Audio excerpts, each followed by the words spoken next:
Hello students, एक बार फिर से आपका स्वागत है हाई स्कूल मैथमेटिक्स में। आज हम यहाँ पे कक्षा 9वीं मैथ्स एक्सरसाइज 6.2 को सॉल्व करेंगे। पिछले वीडियोज में हमने एक्सरसाइज 6.1 के सारे क्वेश्चन का सोल्यूशन आपको दिया है। एक्सरसाइज 6.1 में आपको कोई भी डाउट हो तो आप कमेंट सेक्शन में कमेंट कर सकते हैं। मैं जरूर आपके डाउट्स को क्लियर करूँगा। फिलहाल यहाँ पे हम एक्सरसाइज 6.2 के क्वेश्चन नंबर फर्स्ट को सॉल्व करते हैं। तो सबसे पहले हम क्वेश्चन को रीड करते हैं, इसके बाद इस क्वेश्चन को सॉल्व करते हैं। राइट, तो चलिए क्वेश्चन पे आते हैं। हमारे पास क्वेश्चन लिखा हुआ है आकृति 6.28 में यक्स और बाई के मान ज्ञात कीजिए। हमारे पास ये डायग्राम है, आकृति है। इसमें बोला है यक्स और बाई इन दोनों का मान ज्ञात करना है। इन दोनों एंगल्स का, एंगल यक्स और एंगल बाई का मान ज्ञात करना है। इसके बाद हमें दर्शाना है कि जो ए बी लाइन है पैरेलल है सी डी लाइन्स के। ये जो ए बी लाइन है इस सी डी लाइन के पैरेलल है, ये हमको प्रूफ करना है। तो इस क्वेश्चन को सॉल्व करने से पहले हम थोड़ा सा ट्रांसवर्सल लाइन और पैरेलल लाइन्स के बारे में जानेंगे।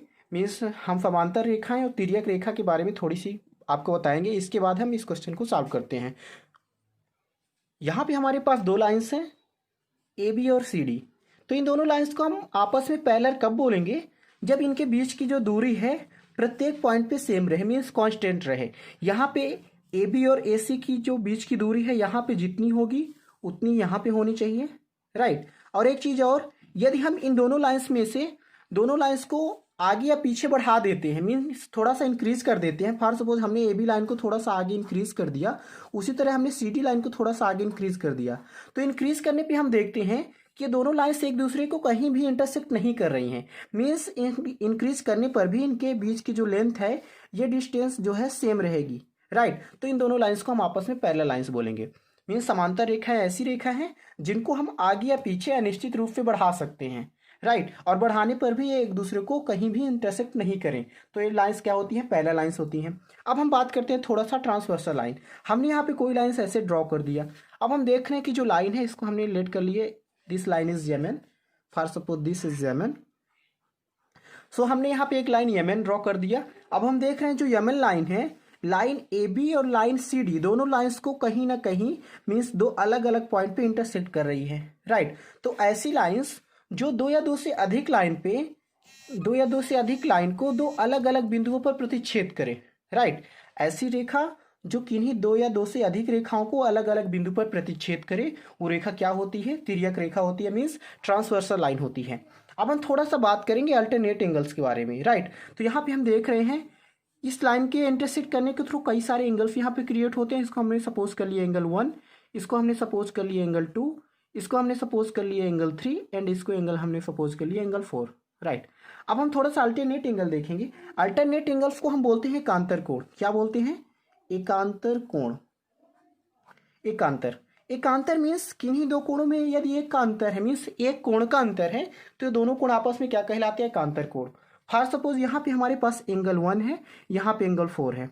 सो एंगल 1 से हम एंगल 4 में जाना चाहें। राइट, तो एंगल 1 से यदि हम ऐसे इस डिस्टेंस के थ्रू इधर आते हैं तो हम देख सकते हैं एंगल 1 के बाद हमको एंगल 2 मिलेगा, इसके बाद एंगल 4 मिलेगा। यदि इधर से आए तो एंगल 1 के बाद एंगल 3 मिलेगा, इसके बाद एंगल 4 मिलेगा। मीन्स हम कह सकते हैं एंगल 1 और एंगल 4 में एक एंगल का अंतर है, एक कोण का अंतर है, इसलिए दोनों कोण आपस में क्या होंगे? एकांतर कोण होंगे। राइट, सो यहाँ पे एंगल 1 एंड एंगल 4 क्या होंगे? आपस में एकांतर कोण होंगे। इसी तरह एंगल 2 का एकांतर कोण क्या हो जाएगा? एंगल 3। राइट, सो यहाँ पे हम राइट कर सकते हैं एंगल 2 का जो अल्टरनेट एंगल है वो क्या हो जाएगा? एंगल 3। अब यदि ये दोनों लाइंस पैरेलल हैं, क्या ये दोनों लाइंस यदि पैरेलल हैं तो जो अल्टरनेट एंगल होंगे आपस में क्या होंगे? इक्वल होंगे। मीन्स यदि ए बी पैरेलल है सी डी के, सो हम कह सकते हैं एंगल 1 जितना होगा उतना ही एंगल 4 होगा। राइट, उसी तरह एंगल 2 जितना होगा उतना ही एंगल 3 होगा।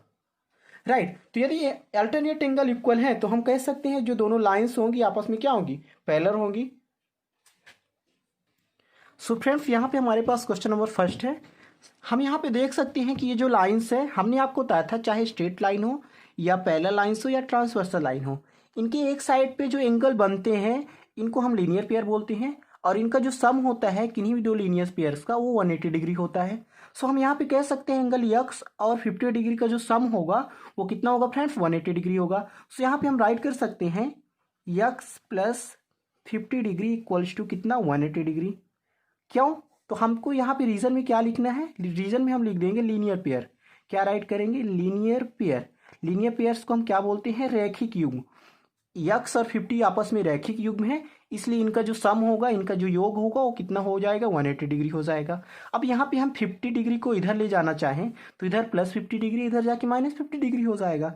सो यहाँ पे यक्स इक्वल्स टू हमें फाइंड हो जाएगा 180 डिग्री माइनस 50 डिग्री, और हम 180 डिग्री से 50 डिग्री माइनस करेंगे तो आ जाएगा 130 डिग्री, राइट। तो यहाँ पे हमको एंगल यक्स की वैल्यू कितनी मिल गई? 130 डिग्री मिल गई। सो हमने एंगल एक्स की वैल्यू फाइंड कर ली। अब हम चलते हैं एंगल वाई की वैल्यू फाइंड करते हैं। सो हम यहाँ पे देख रहे हैं ये लाइन और ये लाइन, राइट।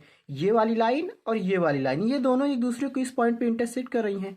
और हमने आपको बताया था जहाँ पे भी दो लाइन एक दूसरे को इंटरसेक्ट करे वहाँ पे वर्टिकली अपोजिट एंगल बनता है, मीन्स शीर्षाभिमुख कोण बनता है। और शीर्षाभिमुख कोण आपस में क्या होते हैं? बराबर होते हैं। सो यहाँ पे हम कह सकते हैं जितना बाई होगा उतना ही 130 होगा, या 130 जितना होगा उतना ही बाई होगा। सो हम डायरेक्टली यहाँ पे कह सकते हैं Y equals to 130 degree, right. और यहाँ पे हम रीजन में क्या लिख देंगे? रीजन में लिख देंगे वर्टिकली अपोजिट एंगल। क्या राइट करेंगे? Vertically opposite angle, right. अब हमको एक्स और वाई की वैल्यू फाइंड हो गई। अब हम इन दोनों लाइंस को हमें पैरेलल प्रूफ करना है। तो हमने आपको बताया यदि हमारे पास अल्टरनेट एंगल बराबर हो जाते हैं तो हम बोल देंगे ये दोनों लाइंस क्या है? आपस में पैरेलल हैं। सो हम यहाँ पे देख रहे हैं एक्स और वाई दोनों अल्टरनेट एंगल हैं, राइट। ये दोनों अल्टरनेट एंगल है, एक लेफ्ट साइड में है, एक राइट साइड में है, साथ ही इन दोनों में एक का अंतर है। तो ये क्या हो गए? एक अंतर कोण हो गए, अल्टरनेट एंगल हो गए। सो यहाँ पे हम राइट करेंगे angle X equals to angle Y, right. यहाँ पे एंगल एक्स की वैल्यू 130 है और एंगल बाई की वैल्यू 130 है। सो यहाँ पे हमने एंगल लिख दिया, या एंगल ना लिखे तब भी चलेगा। Angle X equals to angle Y, ये कैसे हो जाएगा? Because alternate angle. अब यदि अल्टरनेट एंगल आपस में बराबर हैं तो जो दोनों लाइंस है, जिन लाइंस पे अल्टरनेट एंगल क्रिएट हो रहे हैं, ये दोनों लाइंस आपस में क्या हो जाएंगे? पैरेलल हो जाएंगे। सो हम यहाँ पे कह सकते हैं देयरफॉर ए बी लाइंस जो है पैरेलल हो जाएगी किसके? सी डी लाइंस के, राइट। सो आई होप ये वीडियो आपको पसंद आया होगा। यदि आपको ये वीडियो पसंद आया तो प्लीज़ चैनल को सब्सक्राइब करें और अपने फ्रेंड्स के साथ शेयर करें।